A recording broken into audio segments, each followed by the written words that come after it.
All right, Dan and Ashley, I'm very excited for our conversation today. And look, I don't know if this is going to work. Maybe. I'm staying on brand today. I'm staying on brand. We're focused. So the first question is the only question that I script, and then we'll go off script. But how did you guys accidentally fall into franchising? What's your guys' franchise backstory? Well, it basically came out of business. I mean, what happened was we were in the gym business, tanning business. We got out of that. We did that areas, and then we were looking for our next thing. Was it going to be fast food or something of that nature? We kind of stumbled in. We were looking for a groomer for our dog named Bella, and at the time, Bella's passed away since. But we stumbled into a self-wash facility here in Dallas, and I felt that energy that I really love, the boutique fitness, maybe that Starbucks coffee shop, you know what I mean? All that energy there. And at that point in time, I told Ashley, I said, hey, this is worth exploring. Let's look into it. I didn't know what facet. Were we going to go kennel, daycare? Were we going to go vet? Or were we going to go, groom? And really didn't know. But what we landed on was the groom side of things. So you decide on the business model. Did you have any experience in franchising? Was the tanning salons franchising, or was it? No, we never had any franchise experience whatsoever. We weren't even sure about franchising. We very much wanted to explore it a little bit, but we were nervous about it as well. When you hear the stories and such, and what is it all about? But it was kind of intriguing. It was interesting. What is that? I've done business. We've done a ton of business, but what does the franchise side look like? And how could we scale our business and really build something very quickly?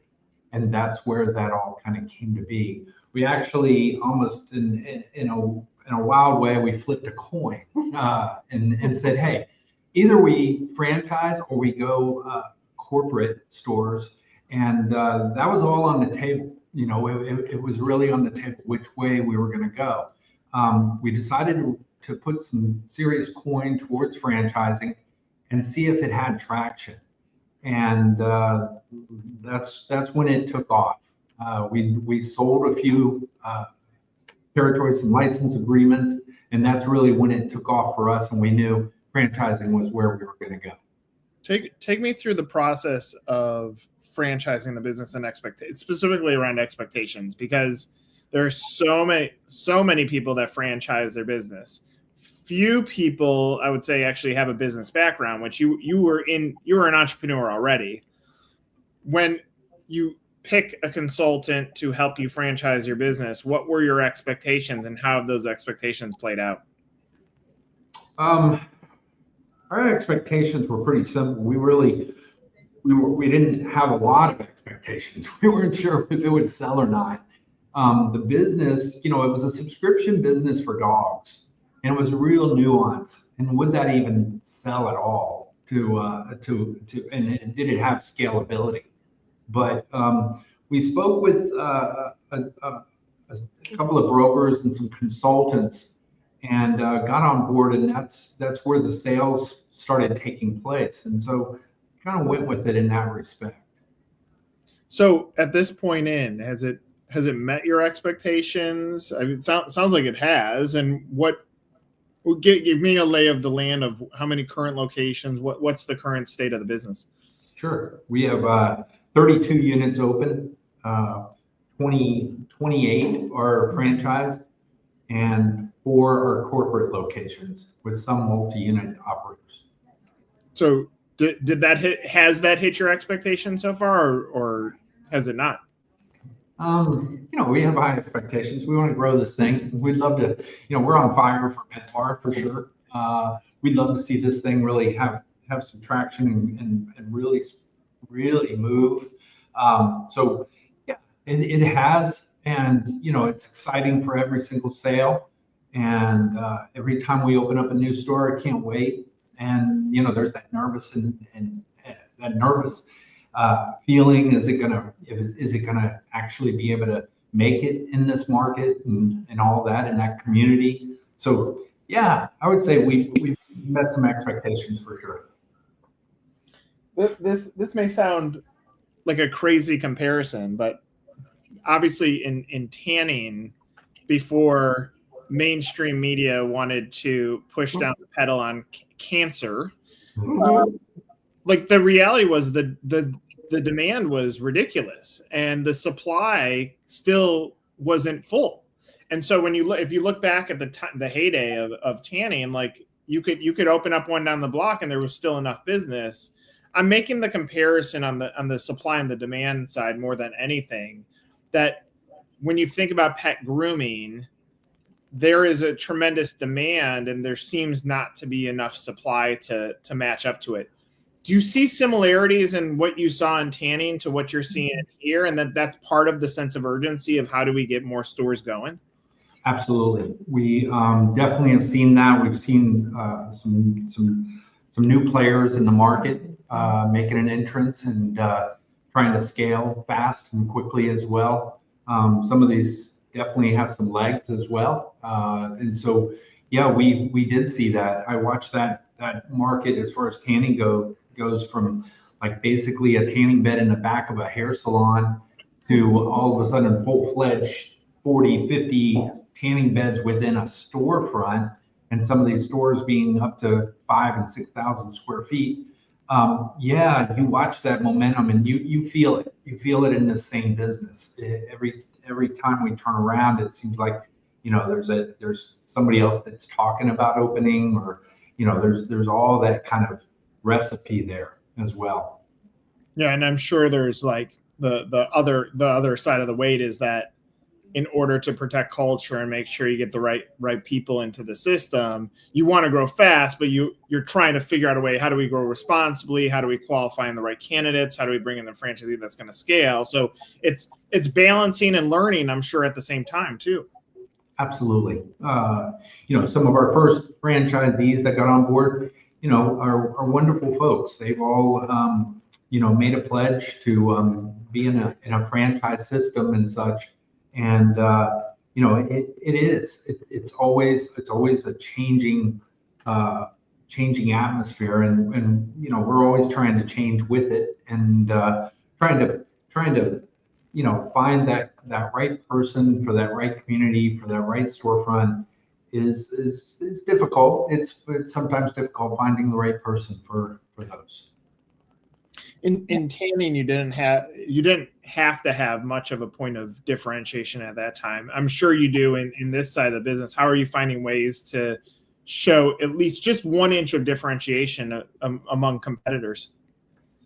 Go ahead, Ashley. We feel like a lot of our competitors are more in the health and wellness space. It's kind of what their point of view is. So we are trying to make ours happy and fun and clean, and just not only have a good experience for the pet parents, but also for the pets as well coming in. We want them to, you know, feel like we know their name, we know their dog's name, we know everything, you know, just super special experience within the store.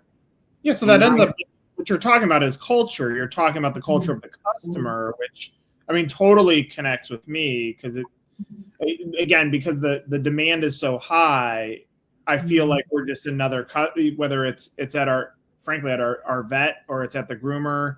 We're just a number. Get in line, pay a ridiculous amount of money, and then leave. And what you're talking about is, well, how do we make this bigger than just a transaction, right? Yeah, much more personalized. You know, we want everybody to feel special. So think about the Disney World for dogs. That's what we really want to be. That's what we're excited about, and really try to emulate in some way. Does it take, out of curiosity, does it take your franchisees, does it take them being a fan of the brand to want to become a franchisee? Like, have they gone customer into franchisee, or are they fan of the industry and fan of business, and they don't necessarily need to be a customer? How has that played out so far? Great question. I would say both. You know, they're already kind of somewhat dog lovers, I hope. Always, that's a question for us when we're speaking with this potential franchisee. But definitely it coincides, I believe. Yeah, we've definitely had some franchisees that have been a client of our store that have become franchisees. And then we've also had some that just were looking for, either children, something in the children market or in the dog market. So Absolutely. Actually, I want to go back to something that you said because I'm curious about this. Like you said, health and wellness, and it's like I totally align with that. Are those not just being buzz terms? Because like I don't know, like if I take my dog to a health and wellness place versus I take it to somewhere else, I don't know that the experience is would the quality of his experience is any different, and therefore, if I really twist into what you're saying, there's a relationship with the customer that ends up being the magic because the dogs are happy.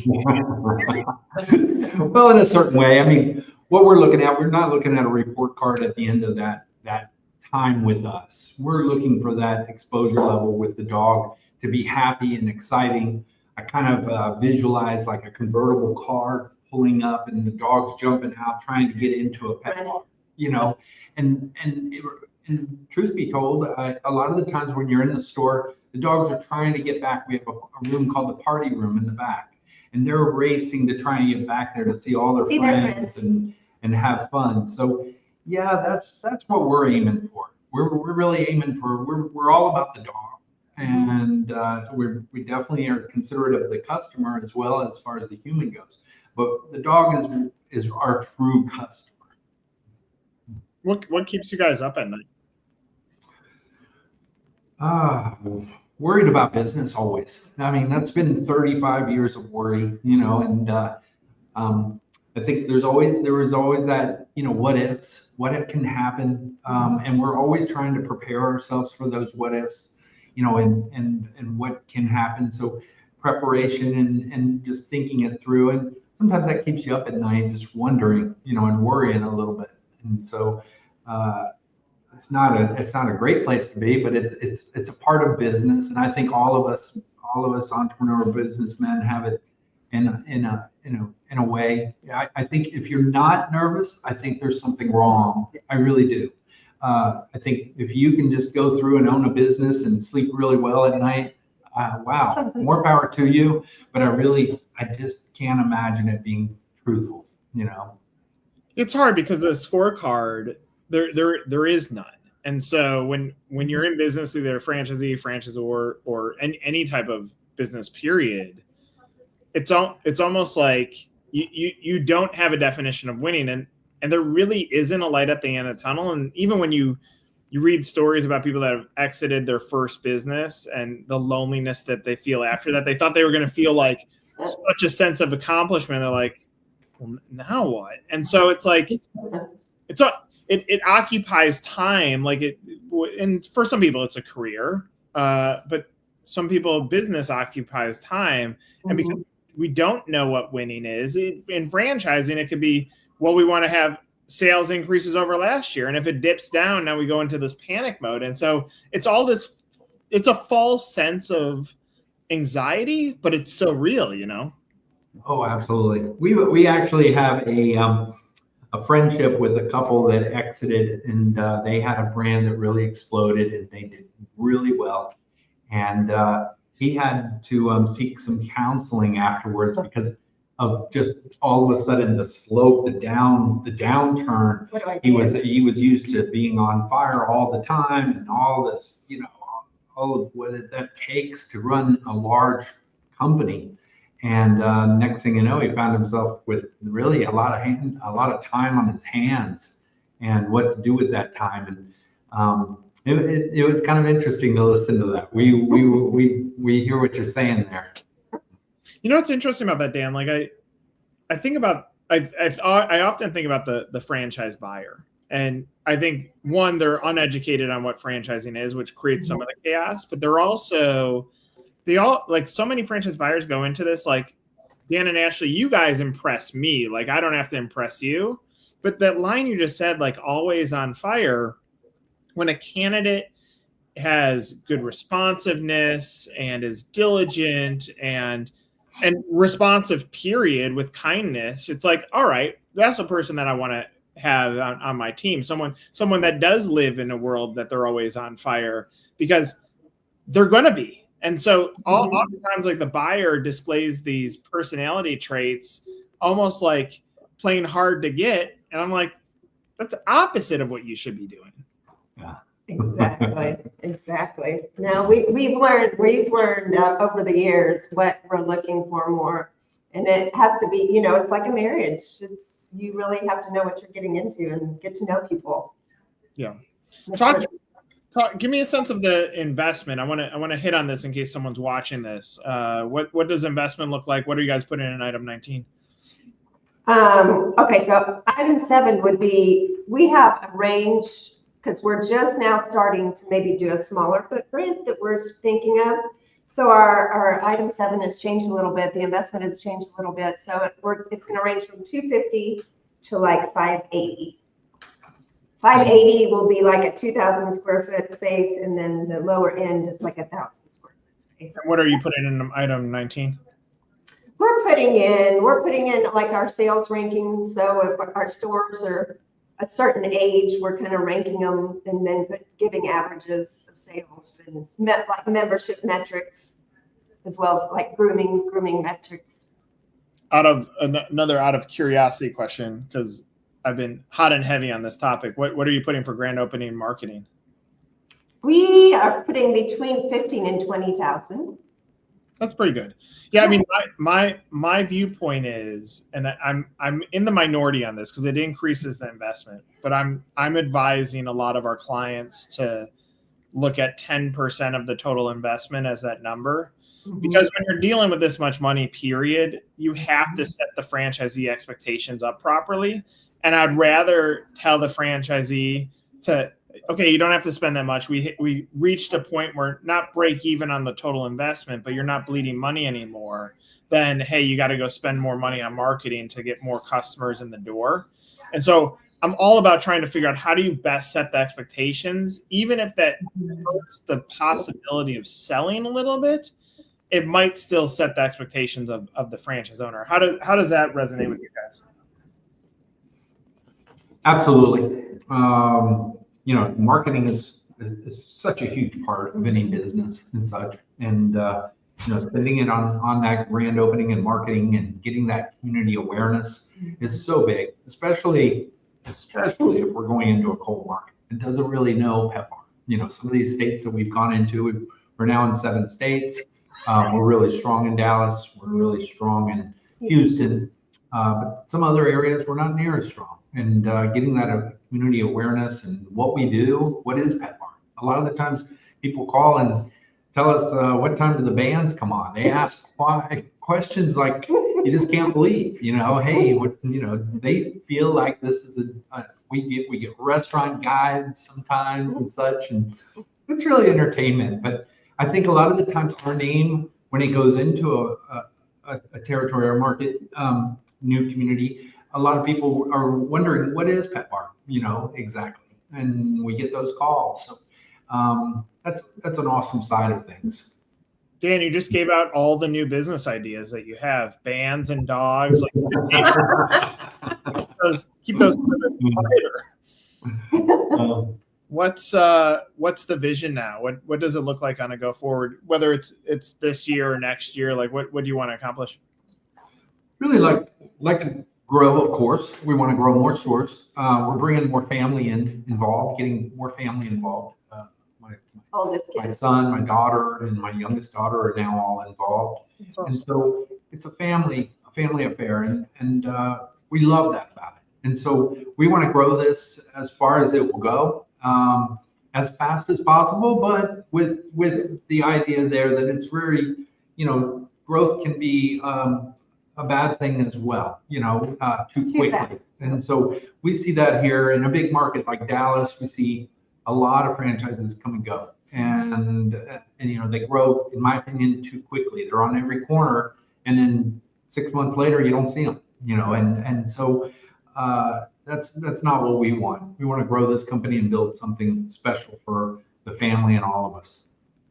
Well, I love that the family is involved. I think that shows another aspect of culture, because as a franchise buyer, every franchise buyer that I've ever spoken with has said they buy, at the end of the day, they buy on two things: the business opportunity and the culture. That's it. And when you're building your family around this thing, that means you're not playing for a short term. You're actually playing to win, and you have to win because it's the livelihood of not just the two of you, but now your children involved in well.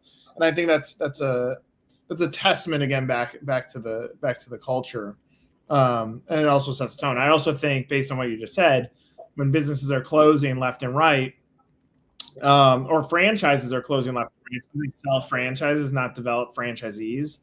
I think it's so essential to use that culture as the North Star and bring in franchisees who want to scale and build it the same way.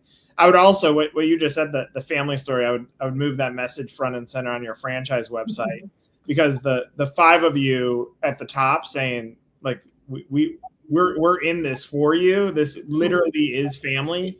Now takes it to who your next customer is, who's your franchisee. And I think it's awesome. So, well, thank you. Yeah, I mean, ultimately, I think you guys are doing a lot of the right things, and I'm looking forward to seeing how this story plays out. Again, there's so much demand in this category. It's nice to see a group doing something different. I'm grateful that you guys shared some of your story with me today. Thank you. Thank you. Thanks for having us. Thanks for having us. For Dan and Ashley, I'm Nick. This was another Franchisor Hot Seat.